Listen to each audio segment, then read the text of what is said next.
सवाल इनका ये है कि बायज़ीद बिस्तामी रहमतुल्लाह ताला अलैह के बारे में जुमला सुबहानी मा अज़ीमुश्शानी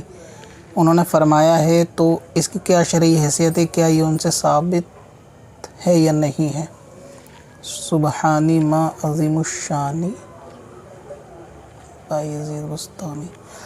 असल में ये जो वाक़या है जो आपने सवाल के अंदर लिखा है कि बाज़ लोग इसके ऊपर काफ़ी शोर व गुल मचाते हैं।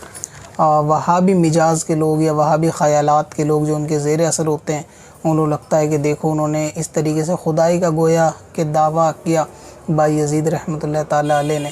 और असल में इसका जवाब हज़रत रहमतुल्लाह ताला अलैह ने ख़ुद ही दे दिया था अपने, जब उनके साथ के मुरीदीन जो उनके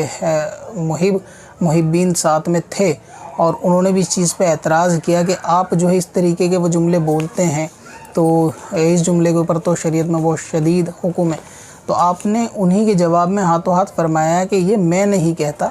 बल्कि जो इस शान के लायक है वही कहता है। और उन्होंने बार बार ये कहा कि ये मैं नहीं कहता, ये वही कहता है जो जिसको ये कहना ज़ेबा देता है।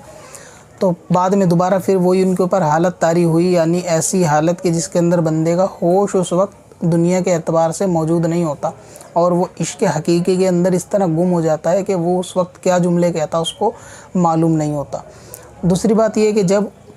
होश वापस बहाल हुआ तो उन्होंने मुरीदों ने जब उनसे कहा कि आपने फिर यही सिचुएशन आपकी थी और आपने इस तरीके के जुमले बोले, तो आपने फरमाया है कि ये खंजर लो और वाकई जो इस तरीके के जुमले बोले उसकी सज़ा कत्ल है। जब मेरे मुंह से आइंदा ऐसे सुनो तो तुम खंजर से मुझे मारना। तो सब लोगों को खंजर दिया गया हाथ में, और खंजर देने के बाद कहा गया कि आइंदा मेरे मुंह से इस तरीके के जुमले हों कि मैं ये कहूँ कि मैं सुबहान हूँ या मैं सबसे ज़्यादा बुलंद हूँ, तो इस तरीके की बातों में आप मुझे खंजर मारना। लेकिन जब हज़रत के ऊपर वही रिक्कत तारी हुई, लेकिन वो हमेशा यही कहते थे कि ये मैं नहीं कहता, बल्कि वही कहता है कि जिसकी ये शान है, ये मैं नहीं कहता, ये वही कहता है जिसकी ये शान है। तो जब वही रिक्कत तारी हुई तो सब ने सोचा कि अब खंजर मारने का हुक्म था, तो खंजर जिस जगह उनके मारा जाता था, मारने वाले के उसी जगह जिस्म पर जो है ना वो ज़ख़म बन जाता था। जब उनकी हालत वापस बहाल हुई तो देखा तमाम लोग जो उनके गिर्द थे वो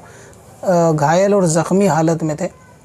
तो हज़रत ने फिर दोबारा ये फरमाया कि मैं तुमसे यही कहता था कि मैं नहीं कहता, वही कहता है जिसको ये कहना ज़ेब देता है। तो असल में बात ये होती है कि अल्लाह तबारक व तआला तजल्ली फ़रमाए, किसी ऐसे बंदे की ज़बान से कोई कलाम कहलवाए, तो ये उसकी कुदरत से कोई बाहर की चीज़ नहीं है। इसकी दलील आप कुरान मुक़द्दस के अंदर देखें कि पेड़ से हज़रत मूसा ने जब कलाम किया, अल्लाह ताला ने पेड़ पर तजल्ली फ़रमाई कि ए मूसा बेशक मैं तेरा रब हूँ, तो हज़रत मूसा को वो आवाज़ जो है वो पेड़ से सुनाई दी। अब गोया पेड़ कलाम करता है या पेड़ ने अल्लाह का या खुदाई का दावा किया माज़अल्लाह, तो ऐसा नहीं है, बल्कि अल्लाह तबारक व तआला कादिर है कि वो अपनी बात को किसी के भी ज़रिए से कहलवा सकता है, चाहे वो तस्बीह की शक्ल में हो या किसी भी शक्ल में हो, वो जानदार हो गैर जानदार हो। तो जब एक पेड़ से इस तरीके के जुमले हो सकते हैं कि ए मूसा मैं तेरा रब हूँ, जबकि वो पेड़ रब नहीं है।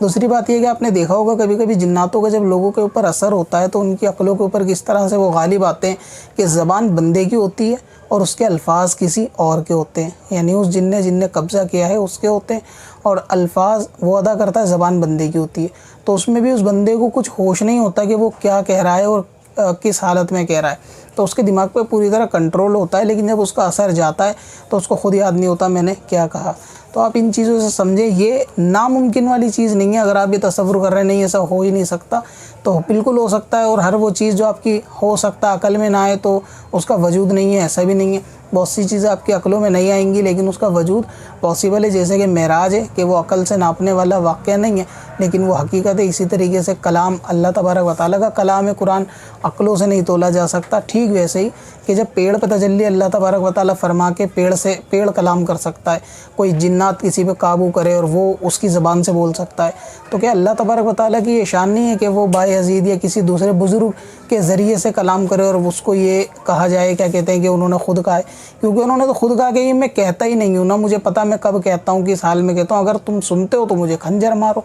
तो इस बात की कुफ्र का हुक्म उस वक्त होता है कि जब बंदा कहे और उस पर ये भी रहे कि हाँ जी मैं कहता हूँ, और जब उसके ऊपर बंदा आमादा हो जाए। लेकिन जब सामने वाला खुद कह रहा है कि ये मैं नहीं कहता, ये वही कहलवाता है या वही कहता है जो इसके लायक है, तो इस तरीके से वसवसे लोगों के जहन में आते हैं, ख़ास तौर से वहाबी सिफत लोगों के कि ऐसा नहीं हो सकता। और ये वसवसे उन्हीं के जहन में आते हैं जो मिर्ज़ा प्लम्बर जैसे वहाबियों के स्टूडेंट हैं, नाम निहाद वहाबी, जो अपने आप को वहाबी कहने में शर्माते हैं, उनके स्टूडेंट हैं, क्योंकि वो हर चीज़ को अकल के तराजू पे तोलते हैं। फिर वो कहते हैं जी ये तो किस्से कहानियाँ, किस्से कहानियाँ। तो कुरान पूरा भरा हुआ है किस्से कहानियों से। कुरान पाक के अंदर भी पिछले नबियों की, पिछले उम्मत की किस्से कहानियाँ ही बताई गई हैं। तो किस्से कहानियाँ तुम्हारे लिए एक हिकायत होती है और तुम्हारे लिए सबक होती है, और तुम्हारे लिए फ्यूचर के लिए तुम्हारे उसके अंदर सीखने की राहें होती हैं।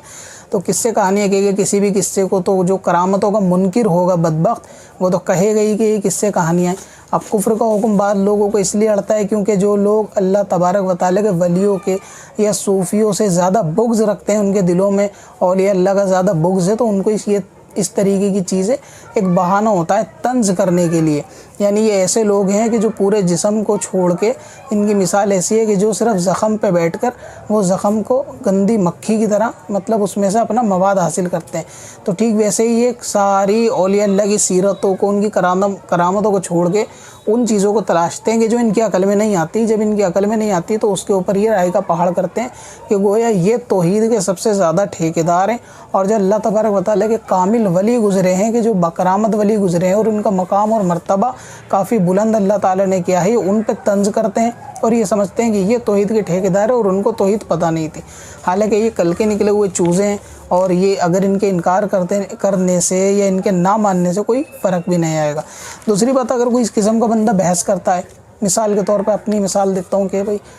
ये चीज़ें हम नहीं मानते, तो मैं उसे सीधे एक बात कहता हूँ कि ये किस्से कहानियाँ जो वलियों के, ये हम मुसलमानों के लिए,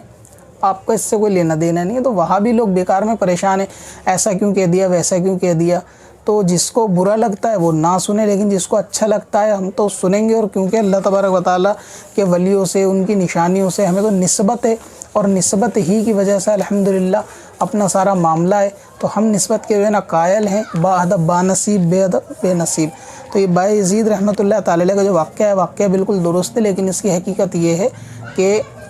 उस कैफियत और उस हालत में आप कहते थे, बल्कि आप नहीं कहते थे, आपने ख़ुद इसका इनकार किया और खंजर मारने तक का हुक्म दिया, जिसका असर बाद में लोगों ने ख़ुद देख लिया कि हाँ ये उस सूरत में, उस हालत में कहते हैं। और कहना अल्लाह तबारक व तआला का होता है। और ये तो आपने हदीस भी सुनी होगी कि बंदा जो है ना, नेक बंदों की अलामतों के अंदर के अल्लाह तबारक व तआला यानी बंदा मदद करता है, लेकिन अल्लाह ताला उसके हाथ बन जाता है, अल्लाह ताला उसकी निगाह बन जाता है कि बंदा अल्लाह ताला के नूर से देखता है। और हदीस पाक भी है कि मोमिन की फ़रासत से डरो कि वह अल्लाह के नूर से देखता है। तो ये अल्लाह तबारक व तआला का हाथ बन के मदद करना, कलाम करना अल्लाह तबारक व तआला का दूसरे बंदे के ज़रिए, तो ये नामुमकिन वाली चीज़ें नहीं है। अब रहा ये कि अकल में नहीं आती, तो अकल में बहुत सारी चीज़ें नहीं आने से उन चीज़ों का वजूद ख़त्म नहीं होगा। दूसरी बात, मुसलमानों के वलियों का मामला है। मुसलमानों के लिए अहले सुन्नत के जो लोग मानते हैं उनको मानने दिया जाए। बाकी वहाबी कौम का इससे कोई दूर से दूर तक वास्ता नहीं है। जो वैसे ही करामतों के औलिया अल्लाह के मुनकिर हैं, तो उनको ये वाक़या हज़म